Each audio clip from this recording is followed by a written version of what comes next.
kuambiwa.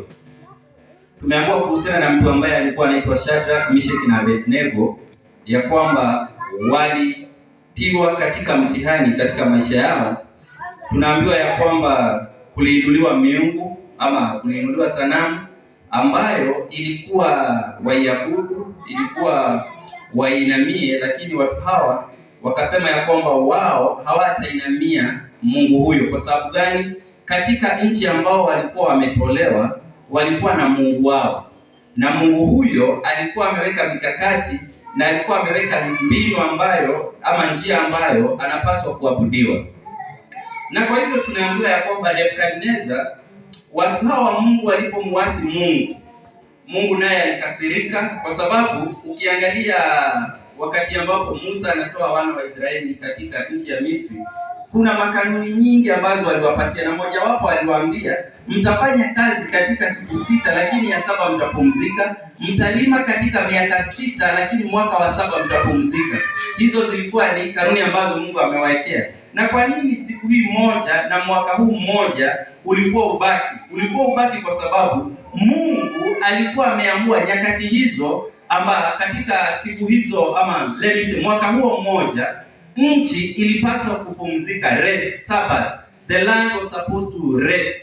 Na kwa hivyo walipoingia na kutolewa katika utumwa wakaingia nchi ya Kanaani, nchi ya ahadi, Biblia inatuambia kwamba walisahau kanuni ambazo Mungu alikuwa amewapatia. Na kwa hivyo akasema, kwa sababu kila wakati mmekuwa mkikosa kutii hii siku ya 7, huu mwaka wa 7, basi Mungu akahesabu kwa miaka 400, na akasema kwa miaka 400 mtaenda utumwa, kwa sababu hii miaka 400 inahesabiwa katika mwaka mmoja. Mungu akahesabu ikawa miaka 400, akasema nitawaondoa katika nchi hii muende katika nchi ya utumwa. Na kwa nini wanaondolewa? Kwa sababu wameshaambiwa mwaka huu mmoja nchi ipumzike, wamekataa. Mungu akafanya multiplication, akasema tangu nilipowatoa Misri na nikawaleta hapa ni miaka imepita 400, na kwa hivyo nitawapeleka huko utumwani mkae miaka hiyo, nayo nchi yenu ipumzike kwa miaka hiyo. Bwana Yesu asifiwe. Kwa hivyo wako utumwani kwa sababu wamekosa kumtii Mungu. Lakini kuna kitu kinanifurahisha. Hawa the 3 Hebrews walipoenda katika utumwani, Biblia inatuambia kwamba wao walikusudia ndani ya mioyo yao ya kwamba sisi tutamtumikia Mungu katika nchi hii. Kwa hivyo walipoingizwa miongoni mwa what we call these people, walipoingizwa kwa watu wa mataifa, Biblia inasema kwamba waliendelea na tabia za kiungu ambazo walikuwa wamefundishwa na Mungu katika nchi yao. Na kwa hivyo watu hawa wa maadui walipoona tabia ya watu hawa wakasema, sasa tunataka kuwanasa watu hawa, tunataka wawe na hatia mbele za mfalme, na baada ya kuwa na hatia mbele ya mfalme basi watauawa. Kwa hivyo wakamchochea mfalme kama tulivyoambiwa, wakamwambia tengeneza sanamu na useme inamiwe. Lakini lengo lilikuwa la kuwapata Wahibrania katika hatia. Tunaambiwa wengine wote waliinama, lakini ilipofika kwa hao watu watatu, Biblia inatuambia wao walikusudia mioyoni mwao, wakasema hata kama tuko katika nchi hii kwa sababu tulimuasi Mungu, hatutaendelea katika uasi. Ni wakati wa kusimama kwenye pengo na kurekebisha yale ambayo tuliyafanya yakatuleta hapa. Na Biblia inatuambia kama tulivyoambiwa,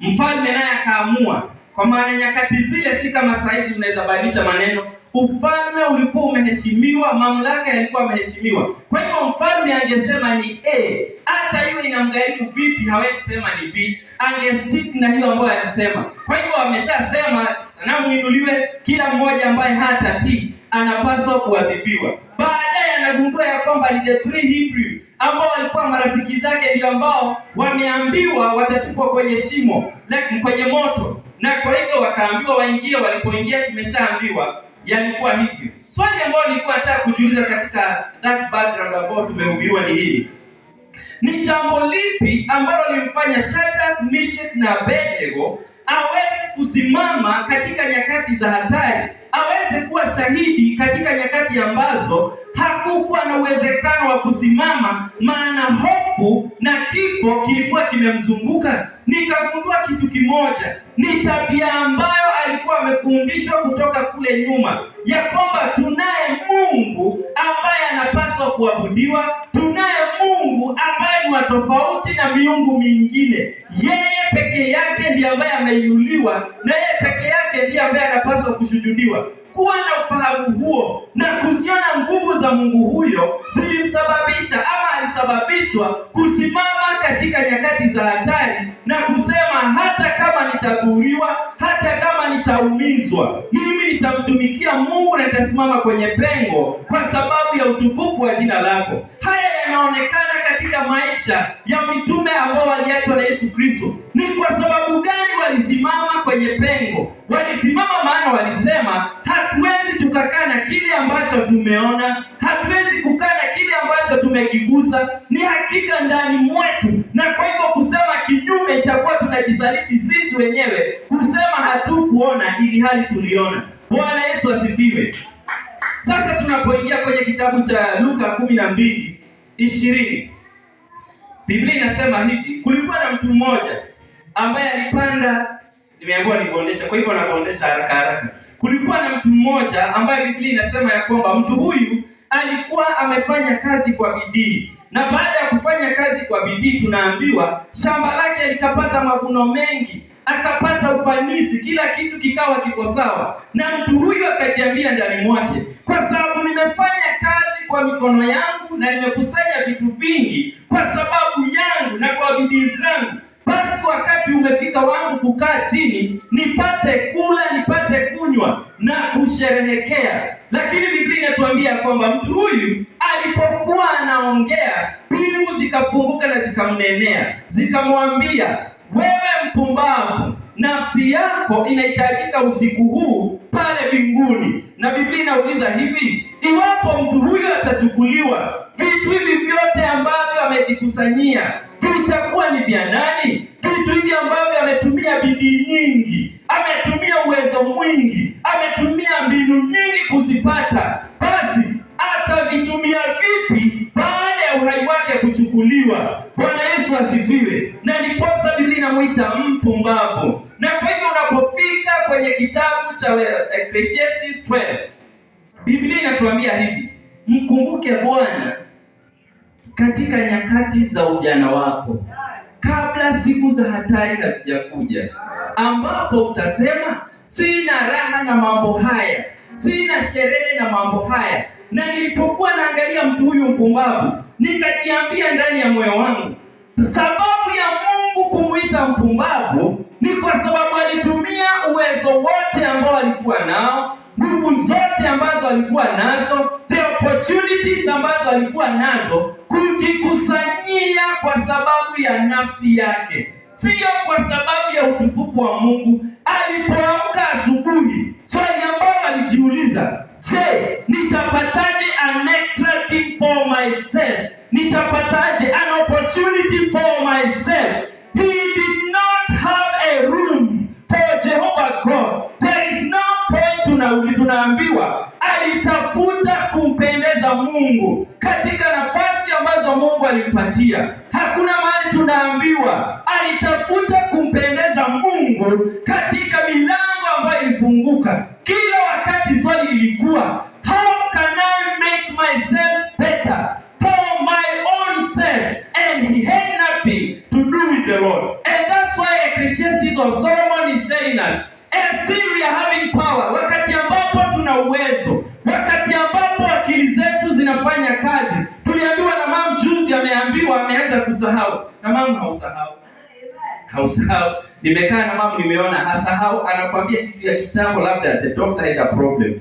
Lakini tunaambiwa tumkumbuke Bwana wakati ambapo mama Shiko hausahau, wakati akili zako ziko sawa, wakati ambapo Kevin uko na misuli, ukisimama hivyo unaweza gonga mtu na bodi yaanguke, ukiwekwa na sidi unaweza mpush, maana miaka yake imesonga. Sasa Biblia inasema wakati ambapo uko na nguvu hizo, mkumbuke Bwana, kwa sababu zipo siku za hatari ambazo zitakuja, wakati ambapo mashiko utakuwa beautiful kama ambavyo uko, wakati ambapo hutakuwa na shape kama ambavyo uko nayo, wakati ambapo hautakuwa na opportunity Kevin kama ambayo uko nayo. Swali langu ni je, wakati ambapo uko na nguvu, how are you praising the Lord? Wakati ambapo uko na ndoa ambayo inafurahisha, ambayo inapendeza, je, ndoa hiyo inampendeza Mungu kivipi? Wakati ambapo uko na kazi, una pesa, una nafasi ya kufanya mambo makubwa, unamtumikia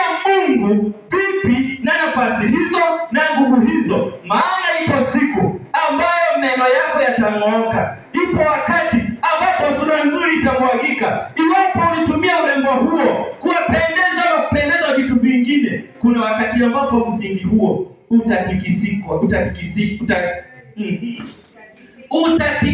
utatikiswa.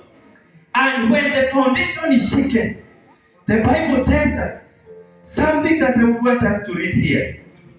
Inasema, remember also your Creator in the days of your youth, before the evil days come and the years draw near, which you will say, I have no pleasure in them.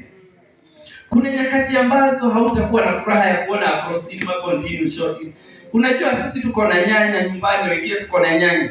Hata hajui TV inamaanisha ni ati yako Afro Cinema. Inamchokesha, anasema switch off that television. Lakini wakati alikuwa kasichana, televisheni ilikuwa kila kitu.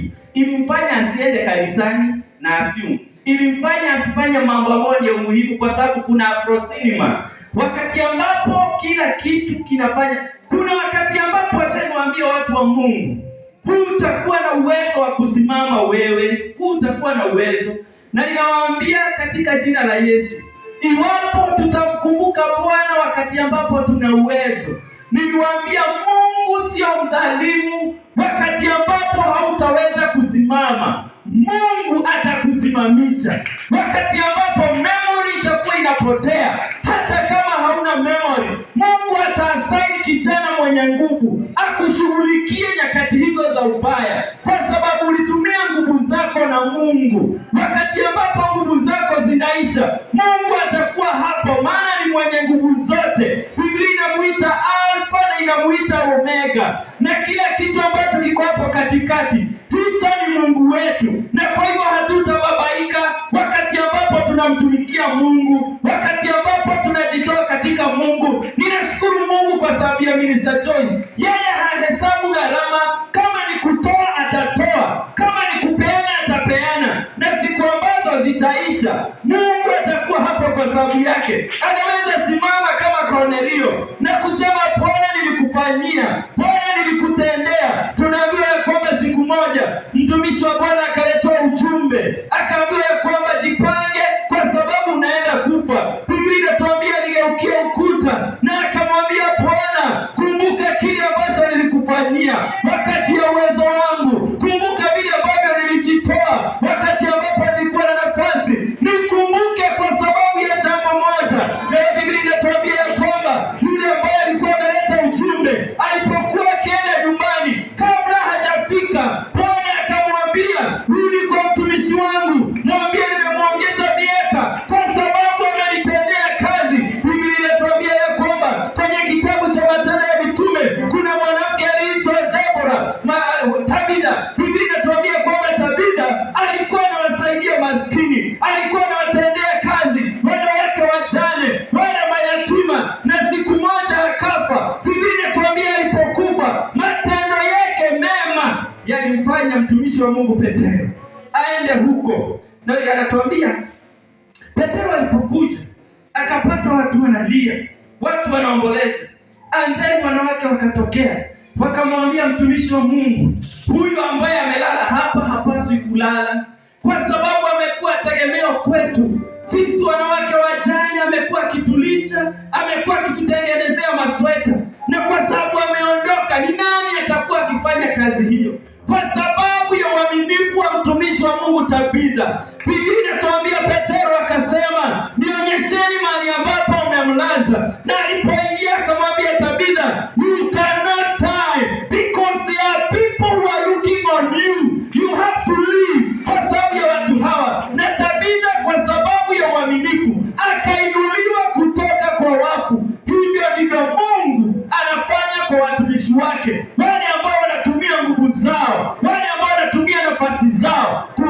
za Mungu wakati ambapo wako chini. Bwana anajionyeshana mwenye nguvu. Tusichoke kumtumainia Mungu, tusichoke kumfanyia Mungu kazi. Ninawaambia katika kicho cha Mungu, in the fear of God, I have seen what the Lord can do. Kando na kile tumeona kwa mama yetu, mimi David nimeona Mungu akifanya kazi katika maisha yangu, na naweza conquer with David in the Bible. Anaposema alikuwa mdogo na sasa ni mzee, na hajaona mtu ambaye ametenganishwa ama ameachwa na Mungu wakati wa uhitaji. Mimi naweza sema hivyo. I have seen the Lord do it in my life, and I know he cannot leave you. Tamwelile kaitatika na gili yako, nikuambia Mungu huwa hawachi watu, na hautakuwa wa kwanza, hutakuwa the first case ya kuachwa na Mungu. Tumtumainieni Mungu, tumfanyie Mungu kazi. Jiulize, sasa nimeamka, ni vipi ninaweza kumpendeza Mungu leo na nguvu ambazo amenipatia? Ni vipi naweza kumshukuru Mungu na nguvu ambazo amenipatia? Minister Joyce ametuambia ya kwamba Yesu alijitoa kwa sababu ya watu wabaya kama sisi. Alijinyima kwa sababu wabaya kama sisi. Si kwamba ulikuwa unafaa, si kwamba nilistahili. I was too bad for someone to... Hata nilikuwa nimeachwa na wengi. That is the truth. Kwa nini umeachwa na watu wangapi? Juani mbaya. Akiangalia na hauna kile alikuwa anataka. Hata ninyi wengine najua umeachwa. Anasema huyo mwanamke ako hivi, huyo mwanaume ako hivi. Niambie, huyo mtu ambaye alikuacha angekupa kwa sababu yako? Hangekupa. Na Biblia inatuambia kwamba alitupenda tukiwa wachafu hivyo, akajitoa yeye mwenyewe, sio pesa zake. Alisema you are too precious, money cannot buy the love I have for you. I would rather die for you to live. Oh, what a good God. Alitupenda sisi mpaka akafa kwa sababu yetu. Alipokuwa anaongea nikajiuliza, what can we give to this God? Yeye ambaye amejiua ili sisi tuishi kwa sababu yake, na anatuambia ako na sisi bado katika kutotii kwetu, bado anatuvumilia, bado ako tayari kutusaidia mpaka tufike huko, na anatuambia bado ametupa msaada, Roho wake Mtakatifu atusaidie ili tufike alipo, tuwe pamoja naye. Nikajiuliza, is he asking for too much? Je, anauliza zaidi kusema tu nikumbuke nyakati za uwezo wako, nikumbuke nyakati ambazo una misuri, nikumbuke wakati ambapo unapendeza, nikumbuke, maana ipo siku ambayo hautakuwa na furaha na mambo hayo. Ipo siku ambayo mambo hayo ambayo yanakuexcite hayatakuwa excite. Tulipokuwa wadogo kuna vitu tulipenda sana. Sidhani Mama Shiko kama unaweza pigania switi na mtoto wako. Ulishaa hizo zimepitwa na wakati. Lakini kuna nyakati ungepigana na sister yako kwa sababu ya switi. Hivyo ndivyo itakavyokuwa. Kuna nyakati zitafika, mambo hayo ambayo yanakufanya umfanye Mungu, mambo ambayo yananifanya nimfanye Mungu kuwa namba 2 na mambo hayo namba 1, kuna nyakati yatakuwa mali mbele zetu. Utajiuliza, ni kama saa hizi tukisoma historia, ninapomalizia, tunaambiwa ya kwamba wazungu walipokuja hapa, the chiefs, machifu, unajua vijiji viliongozwa na chiefs, chifu. Wakati ambapo walikuja, babu zetu walikuwa wanauza baba zetu, wanawasaliti kwa sababu ya kioo hii ya kujiangalia. Anaambiwa, ukiniambia njia ya kwenda huko kijijini, nitakupa kioo, keshishio. And they gave out their colleagues because of kioo. Ukiangalia miaka mingi imepita leo, hata nikwambia Mashiko, nifanye kitu fulani nikupe kioo, utaniona kama siko sawa. Kioo, nipe kioo. Lakini nyakati hizo wale walikuwa tayari kuwasaliti ndugu zao ili wapate kioo. Kuna wakati mama alisema mambo ya Toyota Corolla, kale kasidi tena. Sasa hizi ukimpatia hakataki, kama hizo kamepitwa na wakati. Na niposa Biblia inasema saa hizi mambo ambayo tunakimbizana nayo, si haya unapaswa kukimbizana nayo, hayatakufaidi, kesho hayatakuwa na dhamana. Mimi Yesu ni wa dhamana. Nipate mimi na utapata mambo yote. Wakati ambapo standard itakuwa imeinuka, nitakuinua nyakati hizo to match the standard of the the day, but when we forsake him, when we leave him, na yeye siku hizo atatuacha. Ninapomalizia nisome kama sika moja tu. Biblia inasema kwenye kitabu cha Proverbs 1. Inasema hivi. Inasema wisdom is calling in the wilderness. Hekima inaitana kote kote. Na inasema hivi.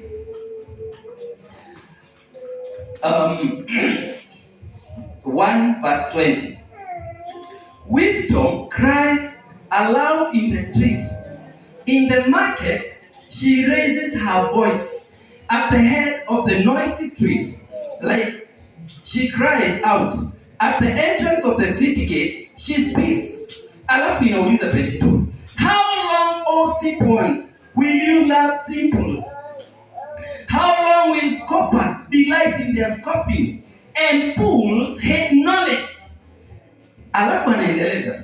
Ukisoma 28 ndio ilikuwa nitakutaja. Then they will call upon me, but I will not answer. They will seek me diligently, but will not find me. Why? Because they hated knowledge and did not choose the fear of the Lord, would have none of my counsel and despise all my reproof. Therefore, they shall eat the fruit of their way and have their fill of their own devices. Biblia inasema hivi. Hekima anaitana kila mahali.